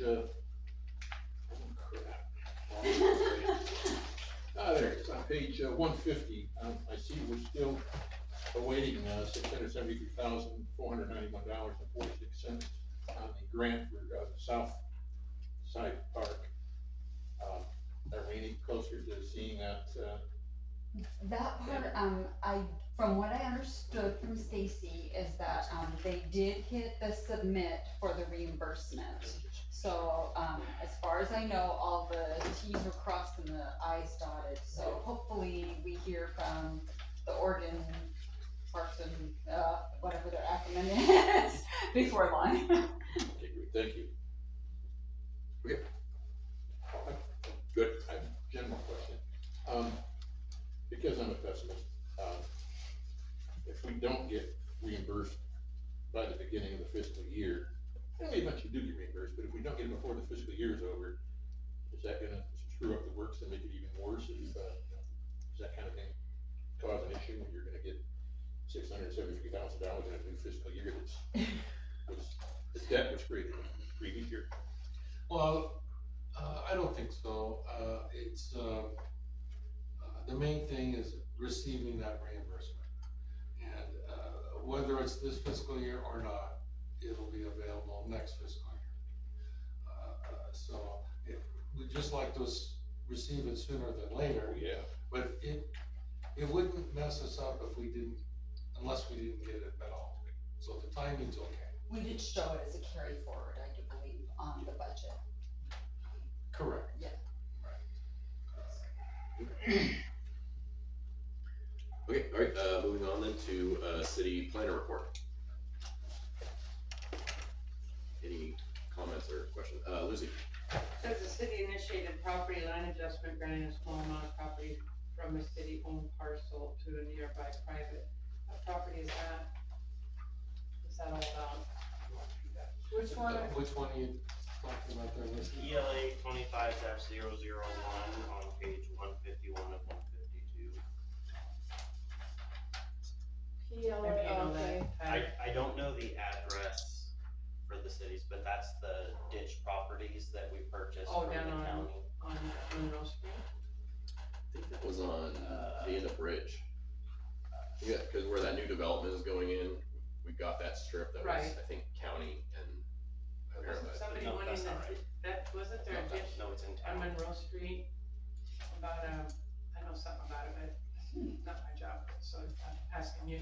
I can't remember everything. I was just wondering where it was located at, who, what, you know. In I town. don't remember seeing that. Yeah, I can, It was on find there out. last month too.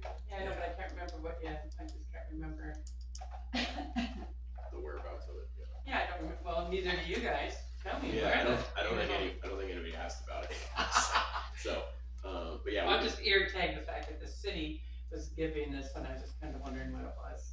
Okay, So, yeah, I think we can find that out. I might have been Preston will sleeping, share. so, who knows. Any other, Jim? SPR 25-001, second one at the bottom.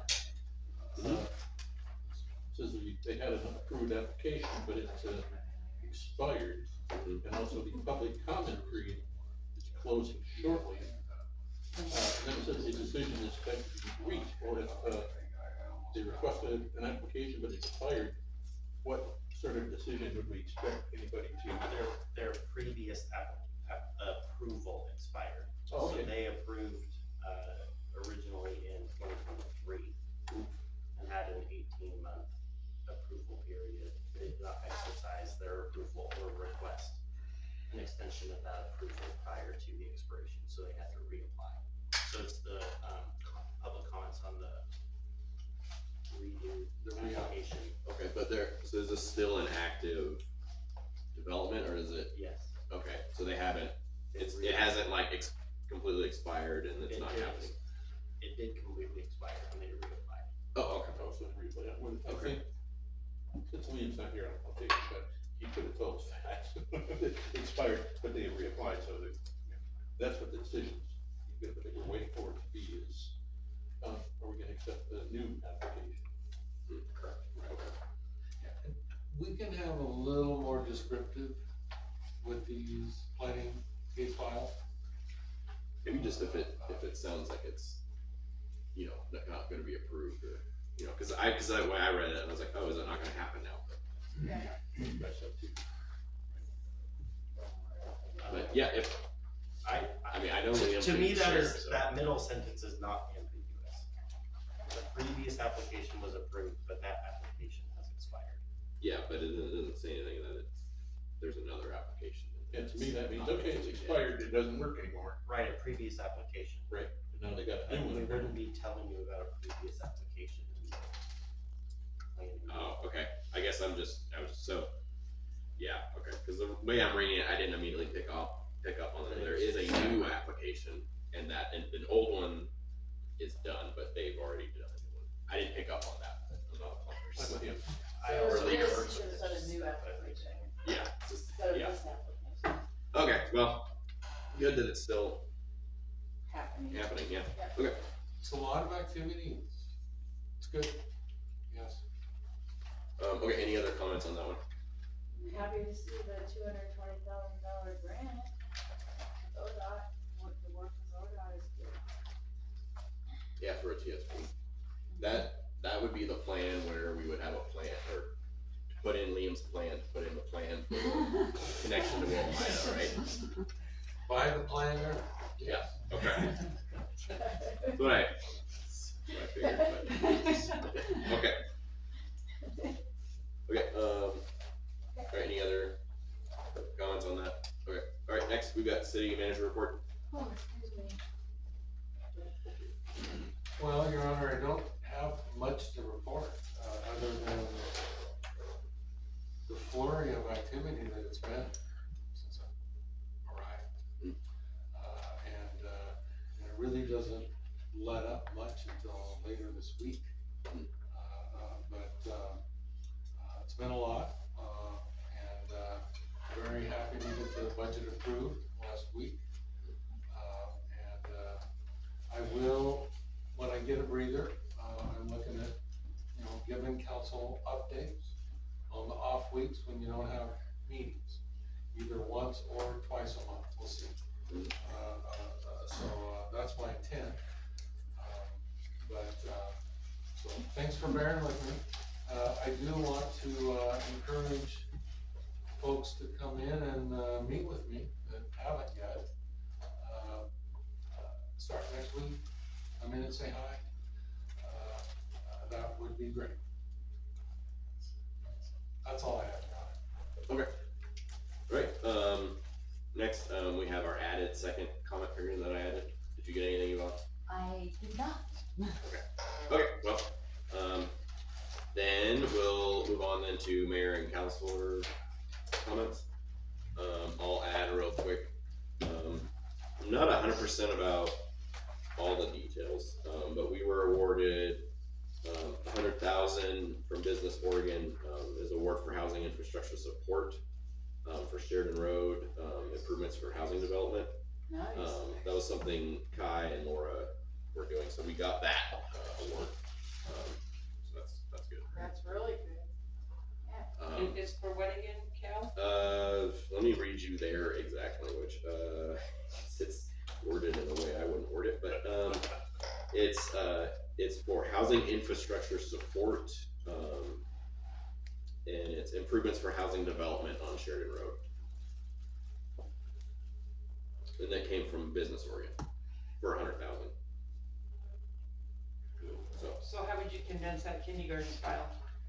We got money from the state for Sheridan Road housing.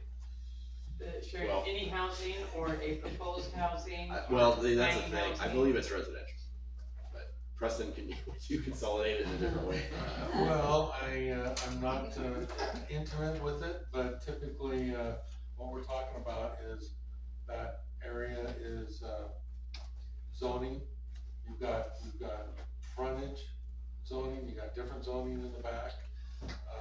And this is gonna relate to changes on Sheridan Road, which would support a certain type of residential housing. We will go there. So it doesn't really provide the housing, I think, but what it does is it defines the zoning to accommodate more residential uses.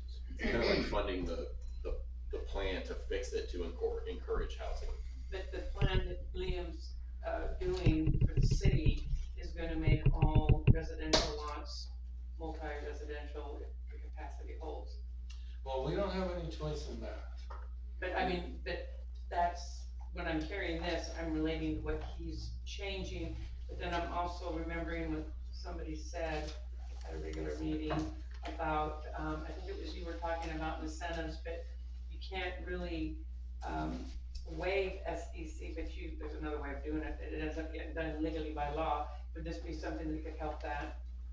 Possibly, because what comes after the zoning and the plans is implementation and how you get that done. And so Thursday, we kind of talked about how to promote and encourage affordable housing and how that might be done. And a good policy is you never waive SDC development charges, but you can subsidize them Right. with like general fund.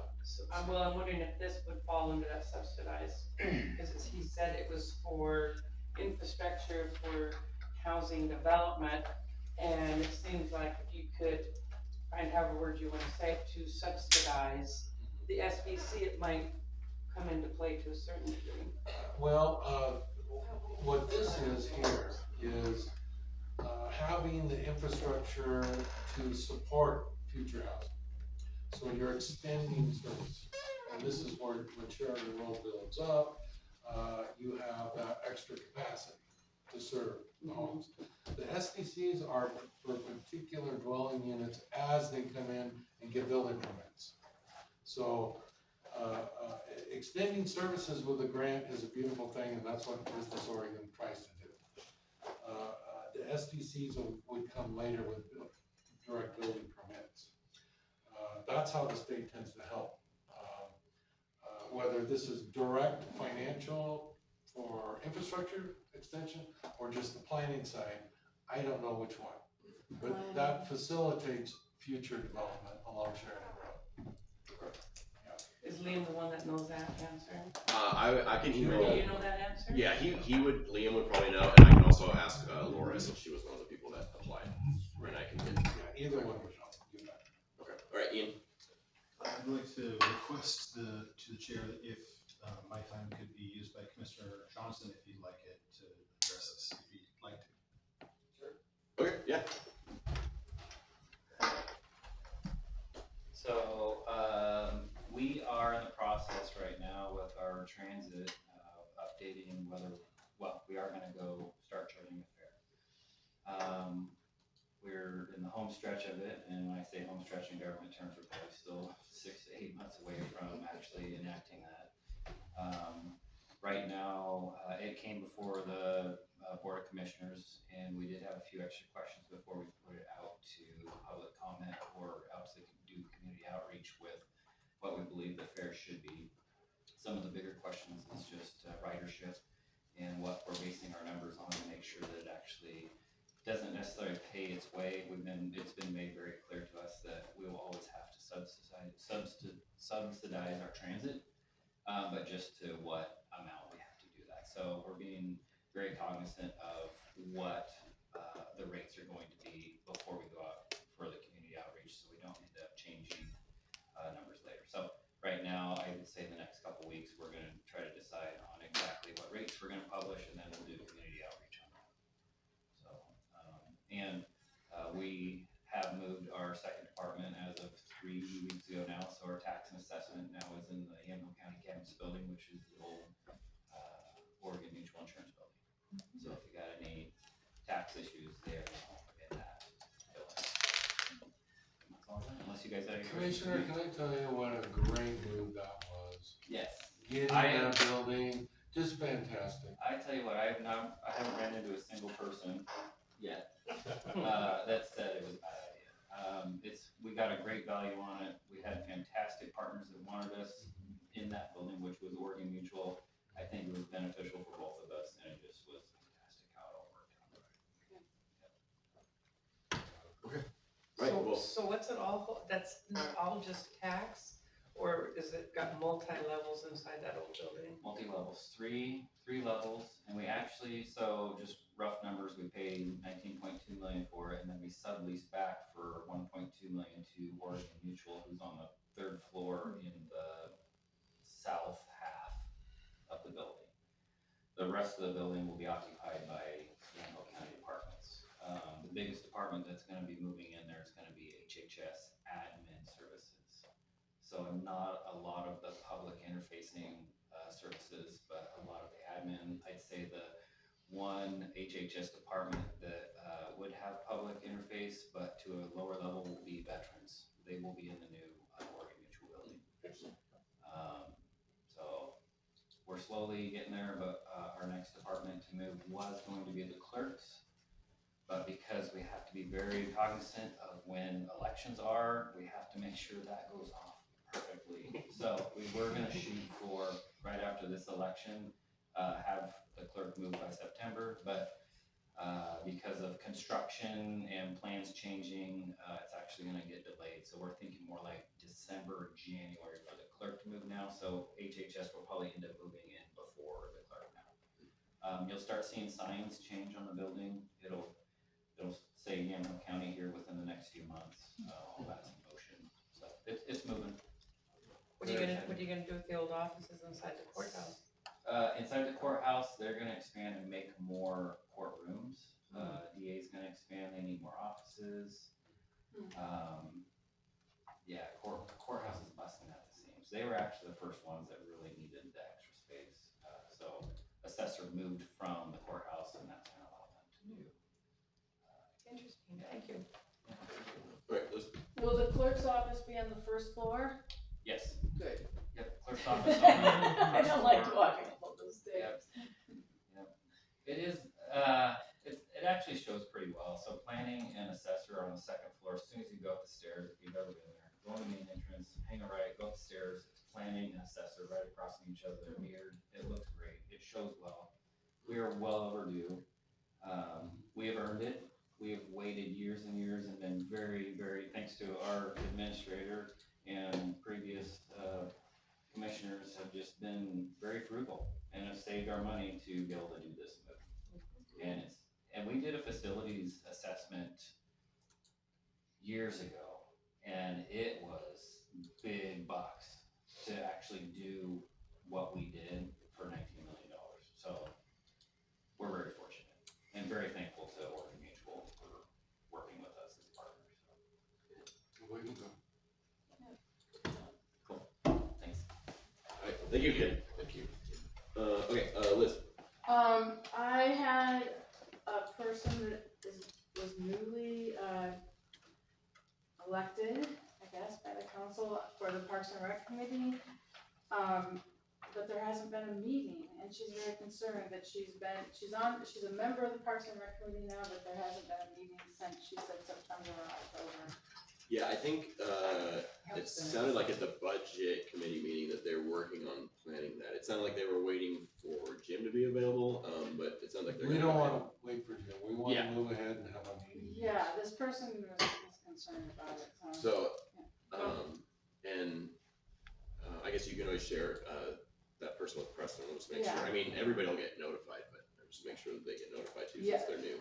right, they weren't notified about the first, she missed Oh. one meeting because they weren't notified, so, yeah, Okay. I'll talk to Preston about that. Yeah, because was gonna ask that same question because I didn't see it on the calendar. And I know it's usually the third Thursday, but only because we do a riverfront meeting at 3:00 and Ernie comes down from Sherwood every week. And then they do the Parks and Rec, but I think he said he'd change it for this month because didn't know it was a holiday. Cause I asked Preston, what holiday is that? I'm still not sure that it's that June, I can't even say it, Juneteenth. But, so I don't know if they had maybe done one different for this month. I'm not sure, but the May was doubled up with our budget, Yes, so I we had to. understand. Yeah, we got, exciting stuff to talk with Parks and Rec about. Good. Look at what's in our budget.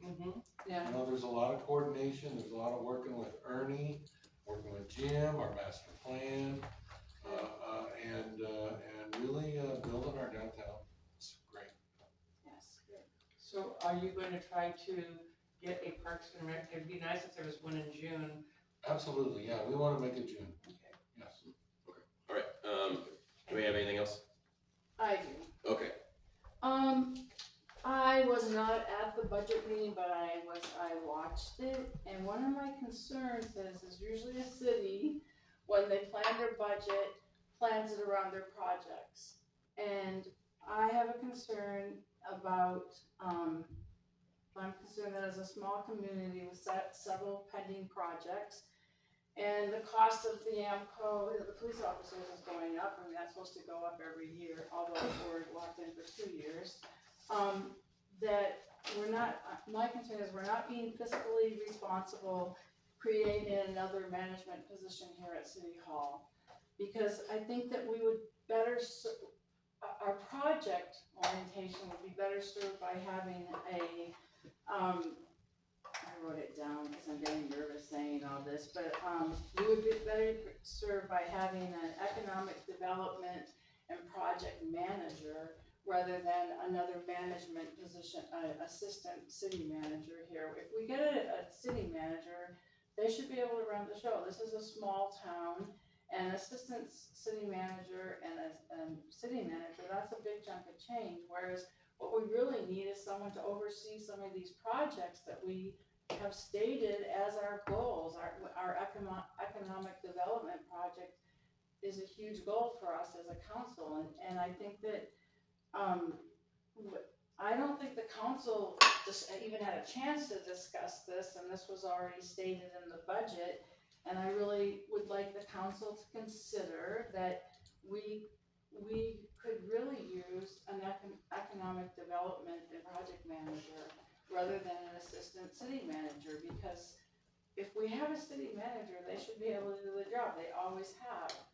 so I'll say if you offset the cost of the salary of an assistant city manager and base that against the previous position, it's not gonna be able to pay for an economic development person. However, Independence, their assistant city manager does do economic development.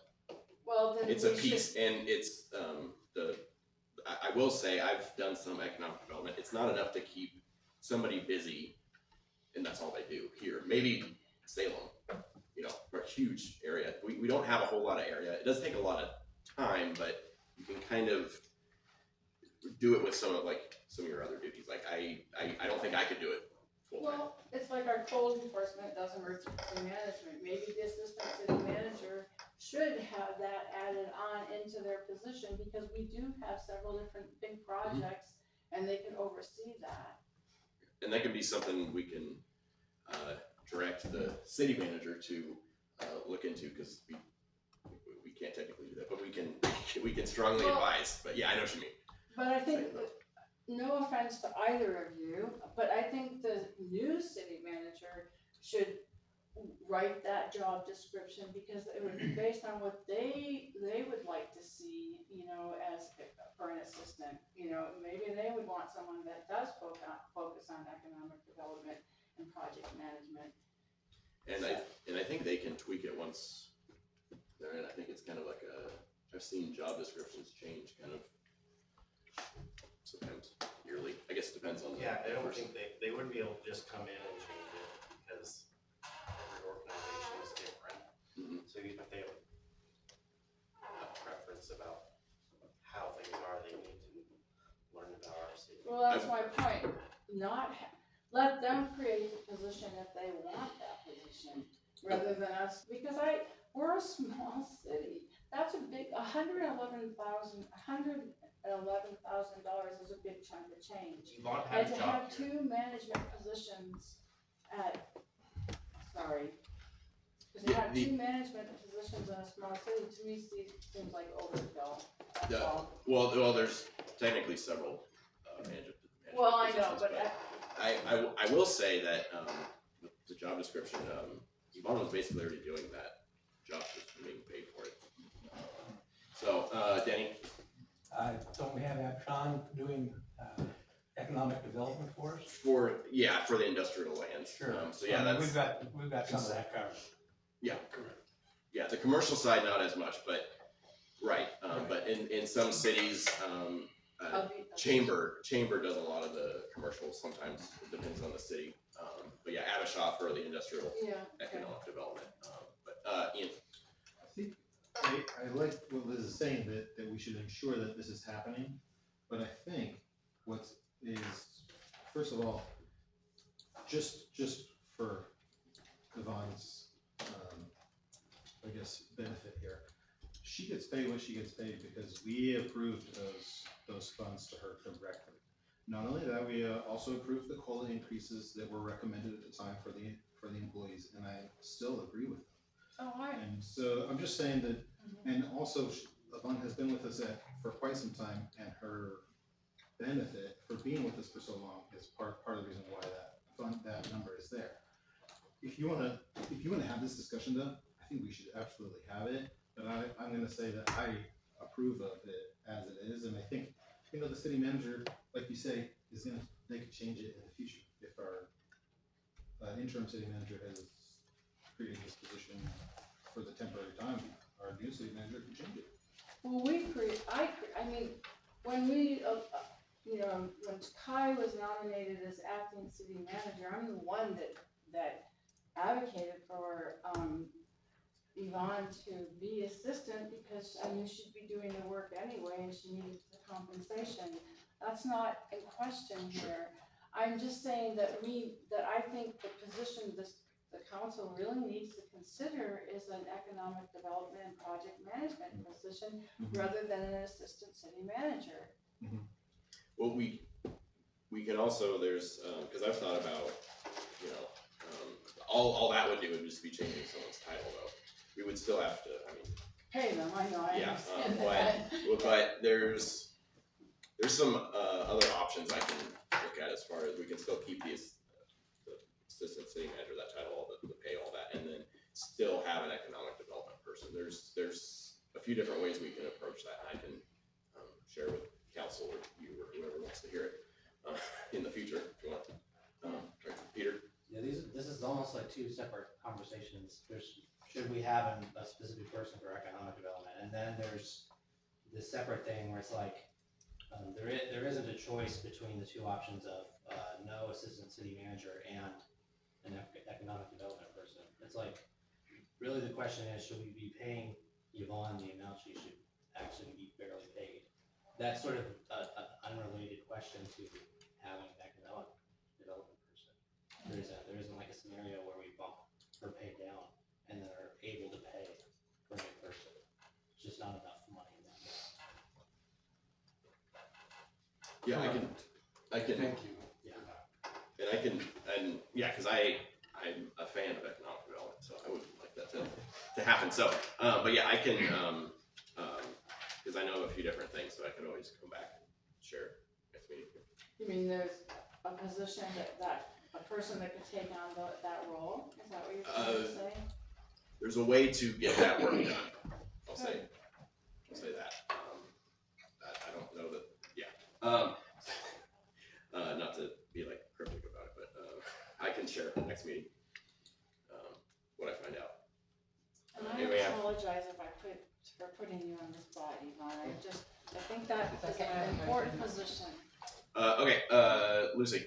So, I was wondering, I had a question last, meeting about the people up at the South Side Park that put an application in. So, and somebody said, she actually said that, the HR person said, thanks for applying, but, I don't know, rejected them. So she gave me a copy of her application and I looked at it, and I have a question for the HR lady, like, why didn't you hire, if they did hire them, because I read the application, it's fine with me. They could have somebody up there to keep those bathrooms open on the weekends, because they could lock them up manually at night. And we need one up there. I don't know why they're procrastinating on getting somebody up there. And I didn't ever read the first gentleman, but I did have his name. And he just left town because he never got notified in a timely manner. But these folks are living in Escowan, so they don't have a problem with that, but they have family over here. And I mean, I've even seen his fifth wheel, and that one, not that I'm the decision maker, but it's not a dump, it's like brand new.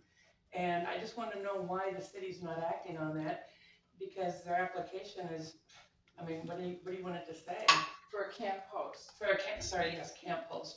And after tonight, hearing about those locks and stuff, camp hosts could easily lock those bathrooms up at night, and those kids could be using those bathrooms during the weekends. It's like closing down the library on the weekends. It's about as crazy as that, except it's worse because of the bathrooms. So I don't know why the city's not moving on that. I don't know what the holdup is, and I'd like to know what it is. And I'd like to know specifically why. And if you'd like to see a copy of their application, I'd be glad to look at it, because you all go, I don't know, same thing I thought. Well, I mean, you know what I mean? Yeah, I can add that to my list for follow-up. And if you wanna give me a copy of that application. Sure. We have they turned the application in, and we have. Oh, I wasn't sure if you knew where it is at, but weren't they told that there was someone in mind? Nope, they just said, thanks for applying, but we're just not, I asked her for a copy of what the city sent them, because I had a problem with it, and she just said that, I don't know, something, maybe the words not the right fit, or something corny like that. I just thought, what?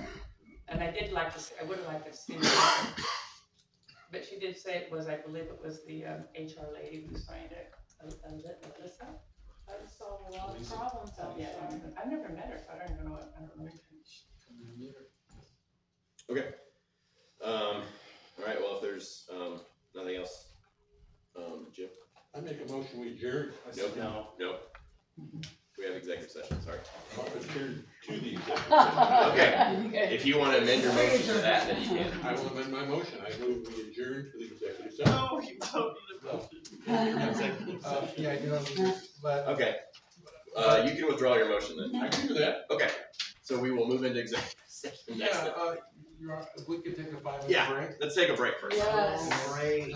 Yeah, break. We know we don't want Trying to to stand up. Yeah, we do. No, we don't. You want me so uncomfortable, sir. How about this? Yeah. I'm already on there. Yeah. I've got ice So in here, on but the economic or development. Recording stopped. Very